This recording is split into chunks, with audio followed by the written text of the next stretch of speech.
আসসালামু আলাইকুম। আজকে আমরা আপনাদের সামনে একটা মেশিন নিয়ে উপস্থিত হয়েছি। এটি হচ্ছে হাই প্রেসার ওয়াশার মেশিন। এই মেশিনটি হচ্ছে উইনার ব্র্যান্ডের। এটা হচ্ছে 1.8 কিলোওয়াট এটার পাওয়ার।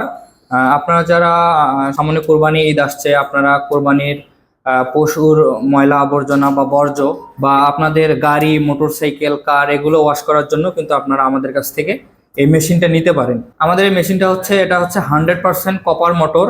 এটার পাওয়ার আপনারা দেখতে পাচ্ছেন 1.8 কিলোওয়াট। এটার প্রেসার হচ্ছে 100 বার। এটার প্রাইস হচ্ছে 16,500 টাকা। হাই প্রেসার ওয়াশারের মধ্যে আপনারা আমাদের কাছে আরও একটি ভেরিয়েন্ট পাবেন, সেটি হচ্ছে 1600 ওয়াটের একটি মেশিন। এটাও খুব ভালো সার্ভিস দেবে আপনাদেরকে। এটার প্রাইস হচ্ছে 6,500 টাকা। এটা বিটালি ব্র্যান্ডের, এটা হচ্ছে মেড ইন ইন্ডিয়ান একটি ব্র্যান্ড। আপনারা যদি এই মেশিনগুলো কিনতে আগ্রহী হয়ে থাকেন, এই মেশিনগুলো যদি আপনারা কিনতে চান, তাহলে স্ক্রিনে দেওয়া নাম্বারে যোগাযোগ করুন।